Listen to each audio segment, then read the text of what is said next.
إن الحمد لله نحمده ونستعينه ونستغفره ونؤمن به ونتوكل عليه ونعوذ بالله من شرور أنفسنا ومن سيئات أعمالنا من يهد الله فلا مضل له ومن يضلله فلا هادي له ونشهد أن لا إله إلا الله وحده لا شريك له ونشهد أن سيدنا وسندنا وحبيبنا ومولانا محمدا عبد الله ورسوله أرسله بالحق بشيرا ونذيرا وداعيا إلى الله بإذنه وسراجا وقمرا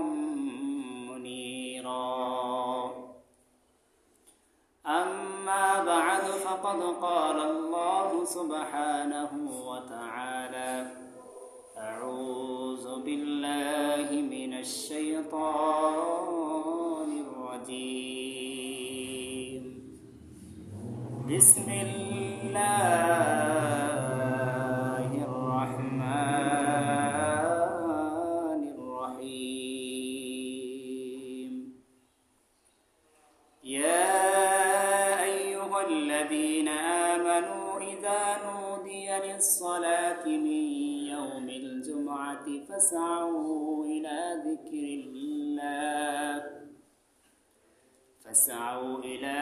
ذكر الله وذروا البيع ذلكم خير لكم إن كنتم تعلمون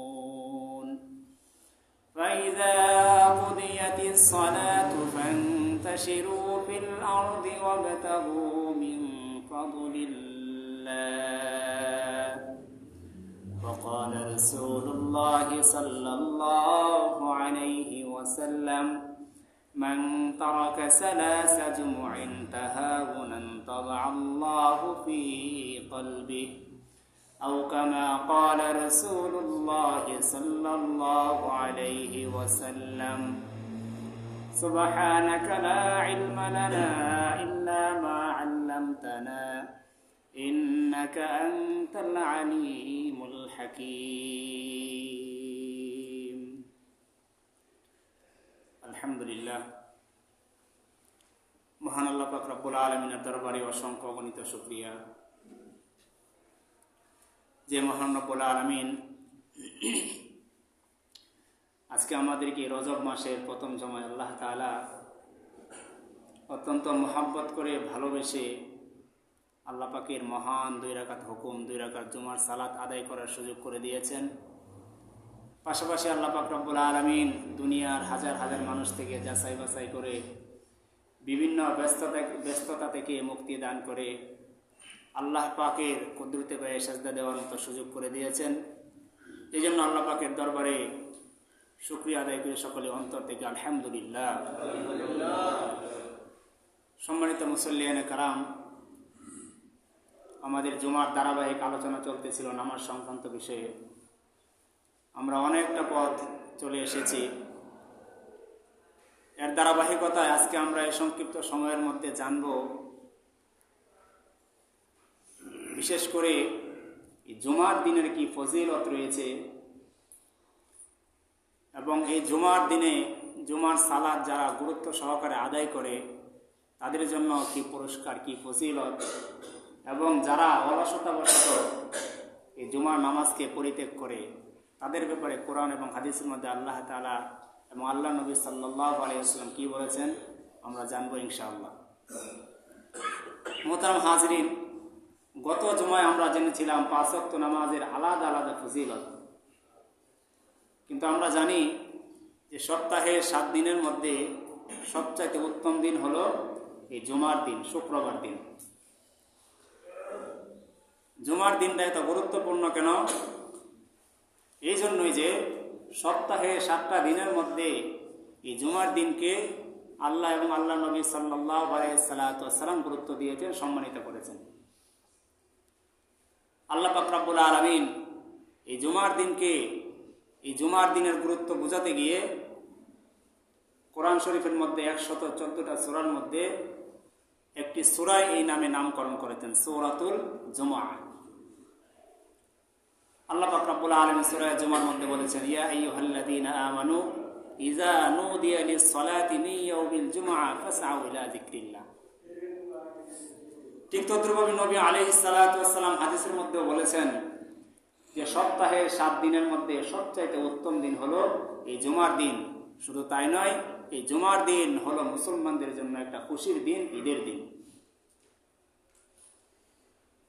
এই জুমার দিনটাকে আল্লাহ পাক রব্বুল আলামিন এতই গুরুত্ব দিয়েছেন, নবীজি এতই গুরুত্ব প্রদান করেছেন, যার কারণে দেখা যায় যে আল্লাহ তাআলা কোরআনের মধ্যে যে আয়াত নাজিল করে দিয়ে সূরা নাজিল করেছেন, সেখানে আল্লাহ তাআলা বলে দিয়েছেন, ইয়া আইয়ুহাল্লাযীনা আমানু, হে ঈমানদারগণ, ইযা নুদিয়া লিস-সালাতি মিন ইয়াউমিল জুমআ, যেদিন জুমার দিন আসে এবং জুমার নামাজের জন্য তোমাদেরকে আহ্বান করা হয়, ফাসআউ ইলা যিকরিল্লাহ, যখন তোমাকে জুমার নামাজের জন্য আযান দেওয়া হয়, আহ্বান করা হয়, তখন তোমরা সাথে সাথে ফাসআউ ইলা যিকরিল্লাহ, আল্লাহ পাকের জিকিরের দিকে তোমরা দ্রুত চলে আসতে থাকো।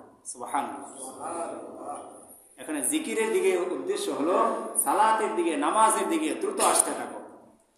আর নামাজের দিকে দ্রুত আসার মানে এ নয় যে অপবিত্রতার সহিত তাড়াহুড়া করে ওযু করলেন, গোসল করলেন, এরকমটা না। বরং এখানে মুফাসসিরিনে কেরাম এটা ব্যাখ্যা করেছেন যে শুক্রবার দিন নামাজের আগে থেকে, সকাল থেকে নামাজের একটা প্রস্তুতি গ্রহণ করা, যে আজকে তো সপ্তাহের সবচেয়ে শ্রেষ্ঠ দিন। সুতরাং অন্য অন্য দিন আমার যেভাবে প্রস্তুতি থাকে, আমার যেভাবে সারাদিন আমি প্রস্তুতি গ্রহণ করি নামাজের জন্য, অন্য দিনের তুলনায় আজকের দিনটাকে আমাকে প্রস্তুতিটা একটু ভালোভাবে গ্রহণ করতে হবে।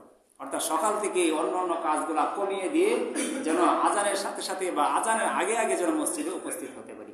এই জন্য আল্লাহ তাআলা বলে দিয়েছেন, ফাসআউ ইলা যিকরিল্লাহ, আল্লাহ পাকের জিকিরের দিকে তোমরা সালাতের দিকে দ্রুত আসতে থাকো। ওয়াজারুল বাই', এবং আল্লাহ তাআলা বলে দিয়েছেন তোমরা সমস্ত ধরনের ব্যবসা বাণিজ্য ছেড়ে দাও।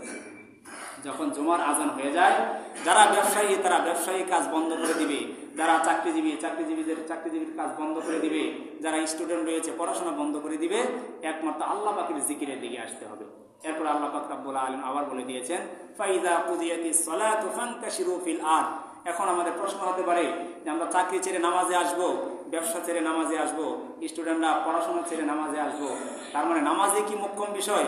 না, আল্লাহ পাক রব্বুল আলামিন পরবর্তীতে আবার বলে দিয়েছেন, ফাইযা কুদিয়াতিস সালাতু ফান্তাশিরু ফিল আরদ, যখন তোমরা নামাজ কায়েম করে ফেলবে, নামাজটাকে পরিসমাপ্তি ঘটাবে, এরপরে তোমরা আবার জমিনে বিচরণ করো। সুবহানাল্লাহ। ইসলাম মানে এই নয় যে সারাদিন আপনি মসজিদের কোণে তাসবিহ নিয়ে বসে থাকবেন, কোরআন নিয়ে বসে থাকবেন, সারাদিন আপনি সালাত আদায় করবেন। বরং আপনি যদি আপনার 24টা ঘন্টাকে নেকিতে পরিণত করতে চান, তাহলে 24টা ঘন্টার যে নবীজি রুটিন দিয়েছেন, সেই রুটিন মোতাবেক যদি আপনি চলেন, তাহলে আপনার খাওয়াটা ইবাদত হয়ে যাবে, আপনার পড়াটা ইবাদত হয়ে যাবে, আপনার গোসল, আপনার ইস্তিনজা, সমস্ত কাজে আপনার ইবাদতে পরিণত হয়ে যাবে। কিন্তু সেটা হতে হবে সুন্নাহ মোতাবেক, নবীজি যেভাবে বলেছেন, সাহাবায়ে কেরাম যেভাবে করেছেন। সুতরাং এই আয়াত দ্বারা বোঝা যায়, যখন জুমার আজান হয়ে যাবে, আমাদের জন্য করণীয় হবে আমরা যেন সাথে সাথে নামাজে চলে আসি। নামাজ যখন শেষ হয়ে যাবে, আবার সাথে সাথে অলসতা নিজেকে অলস না বানিয়ে সাথে সাথে জমিনের মধ্যে বিচারণ করতে হবে। ব্যবসায়ীরা ব্যবসায়িক কাজে চলে যাবে, চাকরিজীবীরা চাকরিতে চলে যাবে, এবং যারা অন্য অন্য কাজে ব্যস্ত সেই কাজে তারা ডুবে যাবে, তারা রিজিক তালাশ করবে। আল্লাহ তাআলা বলে দিয়েছেন, ফান্তাশিরু ফিল আরদ ওয়াবতাগু মিন ফাদলিল্লাহ, এবং তোমরা আল্লাহ পাকের ফজল, আল্লাহ পাকের অনুগ্রহ তালাশ করতে থাকো।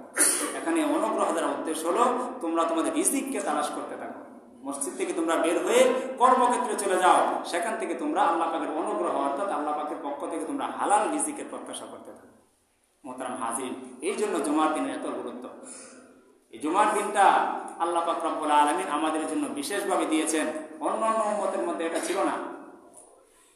এবং বিশেষ করে আমাদের বাংলাদেশে এই জুমার দিনটাকে সরকারি ছুটির দিন ঘোষণা করা হয়েছে সেই 1984 সাল থেকে শহীদ প্রেসিডেন্ট কে ছিল, এরশাদ না? হ্যাঁ, উনি সেই 84 সাল থেকে এটাকে সাপ্তাহিক ছুটির দিন উনি আমাদের জন্য সেটা বরাদ্দ করে গিয়েছে, এখন পর্যন্ত সেটা চলতেছে। সুতরাং মোহতারাম হাজরিন, যেহেতু আমাদের সামনে একটা সুযোগ, এই দিন অন্য কাজকর্ম আমাদের কম থাকে, ব্যস্ততা থাকে না, তো এই দিনটাকে গুরুত্ব দিয়ে যেন আমরা কাজকর্ম কমিয়ে আগে যেন জুমার মধ্যে আসতে পারি, এই জন্য সর্বদাই চেষ্টা করি।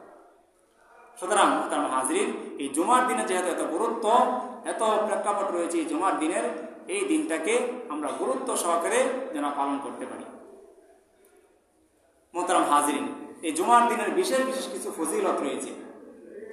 নবী আলাইহিস সালাতু ওয়াস সালাম বলেছেন, এই জুমার দিন আমার উম্মতের মধ্য থেকে যারা সকাল সকাল ঘুম থেকে উঠবে, সকাল ঘুম থেকে ওঠার পরে পাক পবিত্রতা অর্জন করে গোসল করে সে তার বাসা থেকে মসজিদ পর্যন্ত হেঁটে আসবে, এবং মসজিদে আসার পরে দেখা যাবে যে সে চুপচাপ মসজিদে বসে থাকবে, ইমামের আলোচনা খুতবা মনোযোগ সহকারে শুনবে, কারোর সাথে কোনো অহেতুক কথাবার্তা, কারোর সাথে কোনো এরকম অনর্থক কথাবার্তা না বলে সে শুধু ইমামের খুতবাটাকে মনোযোগ সহকারে শুনে, তাহলে নবী আলাইহিস সালাতু ওয়াস সালাম বলেছেন, ওই ব্যক্তি সে যে তার বাসা থেকে মসজিদ পর্যন্ত এসেছে, সে যতগুলা কদম ফেলেছে প্রতিটা কদমের বিনিময়ে আল্লাহ পাক রব্বুল আলামিন তার আমলনামায় 1 বছর নফল রোজা এবং 1 বছর নফল সালাত আদায় করার পরিমাণ সওয়াব দিয়ে দিবেন। মুহাদ্দিসিনে কালাম যারা হাদিস নিয়ে ব্যাখ্যা বিশ্লেষণ করেন তারা বলেছেন, ফজিলতের দিক দিয়ে এর চাইতে আর ফজিলতপূর্ণ হাদিস হতে পারে না।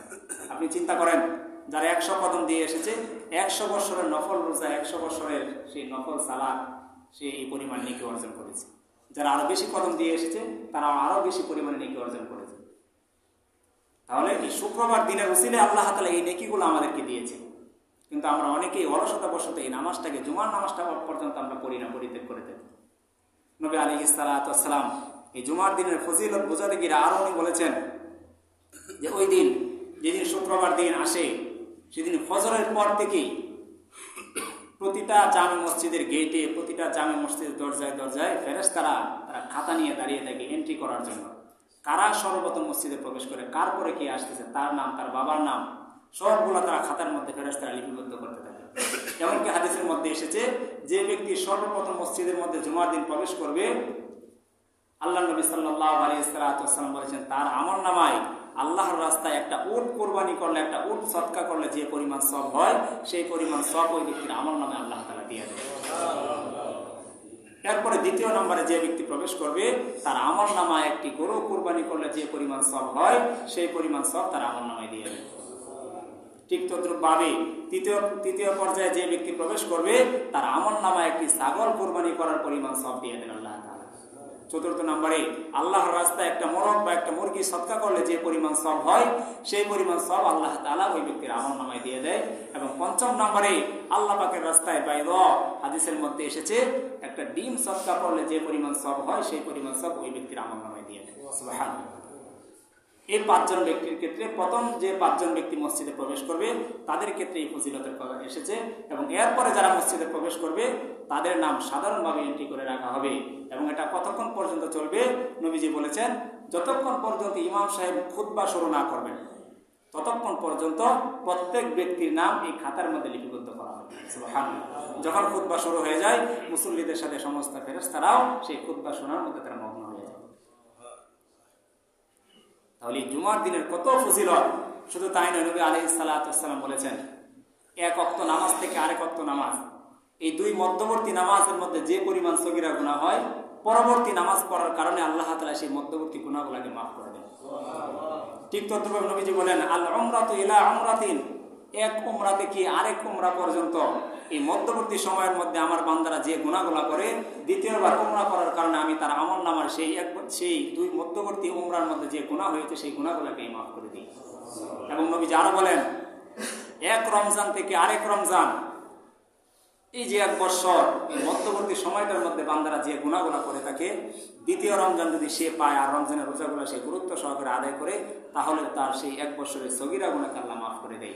এবং সর্বশেষ নবীজি বলেন, আল জুমাআতু ইলা জুমাআতিন, এক জুমা থেকে আরেক জুমা, এই 7টা দিনের মধ্যে যে সগীরা গুনাহগুলো হয়েছে, আল্লাহ নবী সাল্লাল্লাহু আলাইহি ওয়াসাল্লাম বলেন, দ্বিতীয় জুমাটা আদায় করার কারণে সেই ব্যক্তির আমলনামা থেকে এক সপ্তাহ সেই সগীরা গুনাহকে আল্লাহ তাআলা মাফ করে দেয়। তাহলে জুমার দিনে কত ফজিলত মোহতারাম হাজিরিন। এই জন্য যখন জুমার দিন আসবে, আমাদের জন্য উচিত হবে এই জুমার দিনটাকে গুরুত্ব প্রদান করা এবং গুরুত্ব সহকারে এই জুমার নামাজটাকে আদায় করা। ঠিক তদ্রূপভাবে যে জুমার দিনের এত ফজিলত, যারা এই জুমার নামাজটাকে ফজিলত মনে করে গুরুত্ব সহকারে আদায় করবে, তারা তো এই ফজিলত অর্জন করবে। পক্ষান্তরে যারা এই জুমার নামাজটাকে অবহেলাবশত, অলসতাবশত, কোনো কারণ ছাড়াই পরিত্যাগ করবে, তাদের ব্যাপারে কঠিন হুঁশিয়ারি এসেছে। নবী আলাইহিস সালাতু ওয়াস সালাম হাদিসের মধ্যে বলেছেন, মান তারাকা সালাসা জুমুআন তাহাউনান, যে ব্যক্তি, কোনো ব্যক্তি যদি 3টা জুমা অলসতাবশত, তাহাউনান হাদিসের মধ্যে এসেছে, অলসতাবশত 3টা জুমাকে একাধারে সে ছেড়ে দেয়, নবী আলাইহিস সালাতু ওয়াস সালাম বলেন, তবা আল্লাহু ফি কলবিহি, আল্লাহ পাক রব্বুল আলামিন ওই ব্যক্তির অন্তরের মধ্যে মোহর মেরে দেন। নাউযুবিল্লাহ, তার অন্তরটাকে সিলগালা করে দেন। এর দ্বারা বোঝা গেল, যারা অলসতাবশত কোনো কারণ ছাড়া, কিন্তু কোনো কারণ রয়েছে, যারা মরুভূমিতে অবস্থান করে বা এরকম কোনো জায়গায় অবস্থান করে যেখানে জুমার কোনো ব্যবস্থা নেই, বা তার দায়িত্বের ভারে সে সেখানে চাইলেও সে যেতে পারে না, তার কথা ভিন্ন। কিন্তু অলসতার কারণে যদি কোনো ব্যক্তি এরকম 3টা জুমা একাধারে একের পর এক 3টা জুমা ছেড়ে দেয়, তার অন্তরের মধ্যে আল্লাহ তাআলা সিল মেরে দেন, মোহর মেরে দেন। এর দ্বারা বোঝা যায়, যার অন্তরের মধ্যে মোহর মেরে দেওয়া হয়, অর্থাৎ তার অন্তরের মধ্যে আল্লাহ পাক প্রদত্ত যে হেদায়েত রয়েছে, যে হেদায়েতের আলো রয়েছে, সেই হেদায়েত তার অন্তরের মধ্যে প্রবেশ করবে না। আর কোন ব্যক্তির অন্তরে যদি আল্লাহ পাকের হেদায়েত, আল্লাহ পাকের নূর প্রবেশ না করে, তার অন্তরটা কালা অন্ধকারে আচ্ছন্ন হয়ে যায়, এবং তার অন্তরের মধ্যে তখন ভালো কথা ভালো লাগে না, ভালো কাজ ভালো লাগে না, ভালো কিছু শুনতে ভালো লাগে না, তখন তার কাছে সবকিছু খারাপ মনে হয়। তখন তার জীবনটা হয়ে উঠছে দুর্বিষহ, তার জীবনটা একটা পেরেশানির সাথে জড়িয়ে যায়। সুতরাং মোহতারাম হাজিরিন, অলসতাবশত কখনো আমরা যেন একাধারে 3টা জুমাকে পরিত্যাগ না করি। যদি এরকম কেউ করে, তার অন্তরের মধ্যে আল্লাহ তাআলা মোহর মেরে দিবেন, তার যে অন্তরের মধ্যে কখনো হেদায়েত ঢুকবে না। অনেক মানুষ রয়েছে আমাদের সমাজে এরকম, সপ্তাহে 7 দিন এই 5 ওয়াক্ত নামাজ তো সে পড়ে না, এমনও ব্যক্তি রয়েছে জুমার দিন পর্যন্ত মসজিদে আসে না, শুধু সেই বৎসরের 2টা ঈদ, রোজার ঈদ এবং কোরবানির ঈদ। এর দ্বারা বোঝা যায়, ওই সমস্ত লোকের অন্তরের মধ্যে আল্লাহ তাআলা মোহর মেরে দিয়েছেন, তাদের অন্তরের মধ্যে হেদায়েতের আলো প্রবেশ করতে পারতেছে না, যার কারণে দেখা যায় তারা আল্লাহ পাকের সেই কুদরতি পায়ে সাজদা প্রদান করছে। ঠিক তদ্রুপ নবীজি আরো বলেছেন যে, তোমরা হয়তো অলসতার কারণে এই জুমার নামাজকে পরিত্যাগ করা, এটাকে তোমরা ছাড়বে, অন্যথায় আল্লাহ তাআলা তোমাদের অন্তরের মধ্যে চিরতরে মোহর মেরে দিবেন, যে কখনো তোমাদের অন্তরের মধ্যে হেদায়েত প্রবেশ করবে না। এই জন্য মোহতারাম হাজিরিন, এই জুমার নামাজকে অলসতাবশত আমরা যেন কখনো পরিত্যাগ না করি। যেরকম জুমার নামাজ পড়লে অনেক ফজিলত, প্রতিটা কদমে কদমে 1 বছরের সেই নফল রোজা, 1 বছর নফল সালাতের সব পাওয়া যায়। কিন্তু প্রত্যন্তরে যদি কোনো ব্যক্তি জুমার নামাজটাকে পরিত্যাগ করে, তার অন্তরটাকে আল্লাহ তাআলা মরিচিকার দ্বারা ভরে দেন, তার অন্তরটাকে হেদায়েত থেকে আল্লাহ তাআলা বঞ্চিত করে দেন। এই হলো যারা জুমার নামাজকে পরিত্যাগ করে তাদের শাস্তি। মোহতারাম হাজিরিন, এই শুক্রবার দিন বিশেষ কিছু আমল রয়েছে। এই জুমার দিন ইমানদার মুসলমানদের জন্য বিশেষ বিশেষ কিছু আমল রয়েছে। এর মধ্যে অন্যতম একটা আমল হলো এই দিন সূরাতুল কাহাফ তেলাওয়াত করা। নবী আলাইহিস সালাতু ওয়াস সালাম বলেন, যারা প্রতি শুক্রবারে বা যে কোনো শুক্রবার সে পায়, সেই শুক্রবারে যদি সূরাতুল কাহাফ তেলাওয়াত করে, সেই সূরাতুল কাহাফ তেলাওয়াতের বদৌলতে হাসরের কঠিন ময়দানে একটা পর্যায়ে দেখা যাবে সমস্ত মাঠ অন্ধকারে আচ্ছন্ন হয়ে যাবে, সমস্ত মানুষ অন্ধকারে ডুবে যাবে। কিন্তু দুনিয়াতে থাকা অবস্থায় যারা এই কোরআনে কারিমের সূরাতুল কাহাফ সেই শুক্রবার দিন যারা তেলাওয়াত করত, সেদিন সেই অন্ধকারের মধ্যে আল্লাহ তাআলা সূরা কাহাফের বদৌলতে তাদেরকে আলোর ব্যবস্থা করে দিলেন। শুধু তাই নবী আলাইহিস সালাতু ওয়াস সালাম বলেন, যারা নিয়মিত সূরা কাহাফ তেলাওয়াত করবে, তারা 2 জুমার মধ্যবর্তী যে সগীরা গুনাহগুলো হয়, একটু আগে যে বলেছি, সেই গুনাহগুলো আল্লাহ তাআলা সেই সূরাতুল কাহাফের বদৌলতে সমস্ত গুনাহগুলো আল্লাহ তাআলা মাফ করে দিবেন।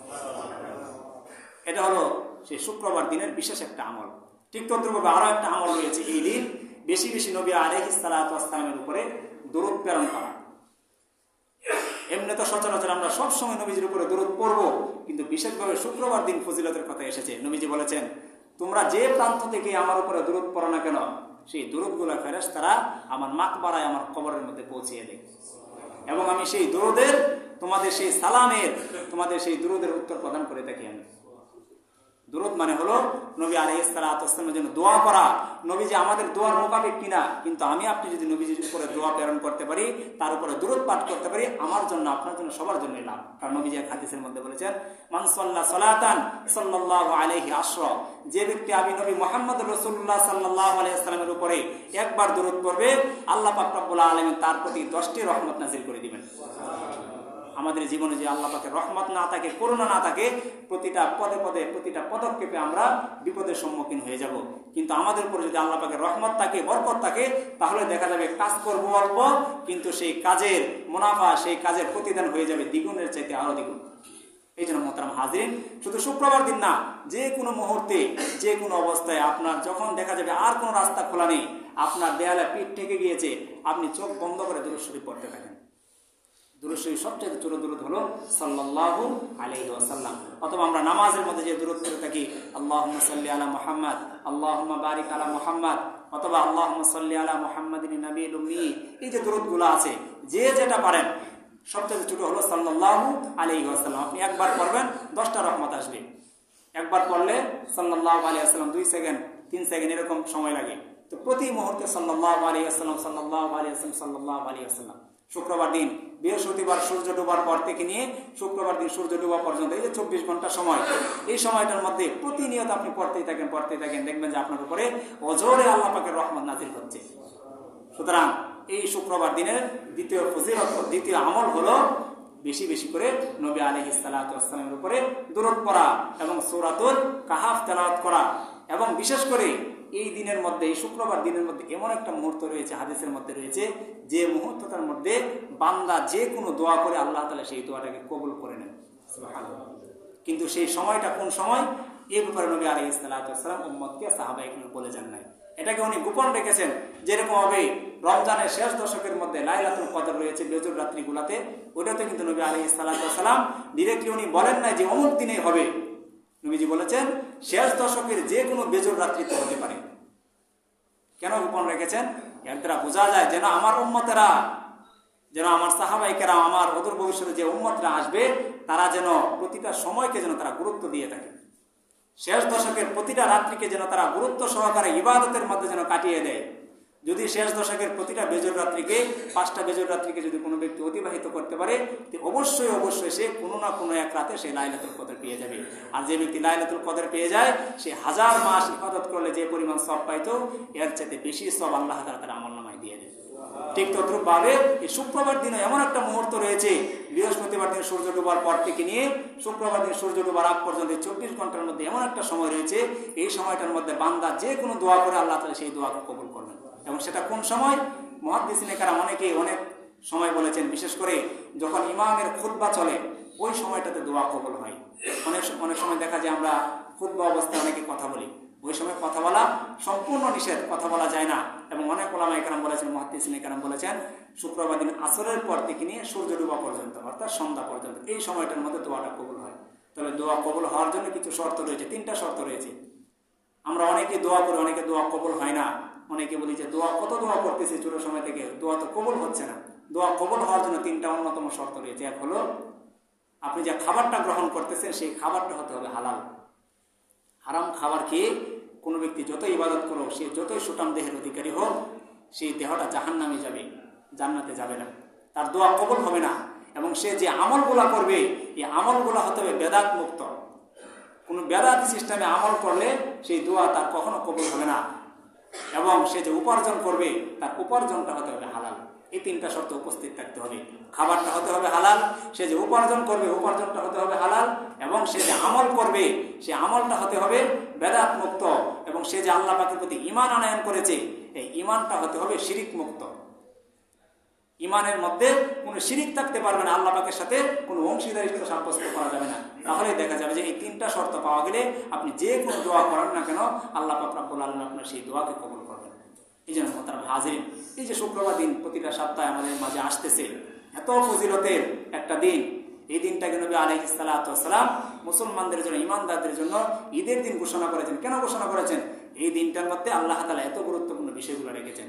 শুধু তাই নয়, এই দিনের মধ্যে আল্লাহ পাক রব্বুল আলামিন হযরত আদম আলাইহিস সালাতু ওয়াস সালামকে দুনিয়াতে প্রেরণ করেছিলেন। আল্লাহ তাআলা হযরত আদম আলাইহিস সালাতু ওয়াস সালামকে এই দিন তৈরি করেছিলেন।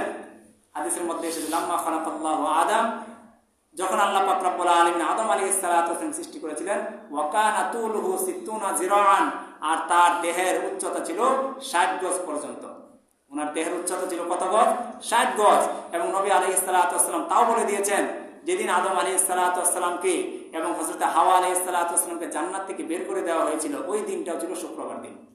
এবং ওনারা যখন একটা পর্যায়ে আল্লাহ পাকের কাছে তওবা করতে করতে, রব্বানা যালামনা আনফুসানা ওয়া ইল্লাম তাগফির লানা ওয়া তারহামনা লানাকুনান্না মিনাল খাসিরিন, এই দোয়া পড়তে পড়তে যখন আল্লাহ তাআলা তাদের দোয়াকে কবুল করেন এবং তাদের উভয়কে আবার মিলিয়ে দেন, সেই মিলানোর দিনটাও ছিল শুক্রবার দিন। এবং আল্লাহ পাক রব্বুল আলামিন যেদিন আদম আলাইহিস সালাতু ওয়াস সালামকে দুনিয়া থেকে উঠিয়ে নিয়ে যান, সেই দিনটাও ছিল শুক্রবার দিন। এবং সর্বশেষ যখন এই পৃথিবী সম্পূর্ণভাবে আল্লাহ তাআলা ধ্বংস করে দিয়েন, কিয়ামত সংঘটিত হবে, ওই দিনটা হবে শুক্রবার দিন। এই জন্য এই শুক্রবার দিনে এত গুরুত্ব। সুতরাং যে দিনের এত গুরুত্ব, এই দিনটাকে গুরুত্ব দিয়ে এই দিনের যে আমলগুলো রয়েছে, আমাদের জন্য সেই আমলগুলো জরুরিভাবে পালন করা উচিত এবং জুমার নামাজটাকে অত্যন্ত গুরুত্ব সহকারে আদায় করা উচিত। আল্লাহ পাক রব্বুল আলামিন যেন আমাদেরকে শুক্রবার দিনের যে বিশেষ বিশেষ আমলগুলো রয়েছে, ফজিলতগুলো রয়েছে, এগুলো জানার এবং আমল করার তৌফিক দান করে। সবাই বলে আমিন। যারা সুন্নাত করেন, যারা সুন্নাত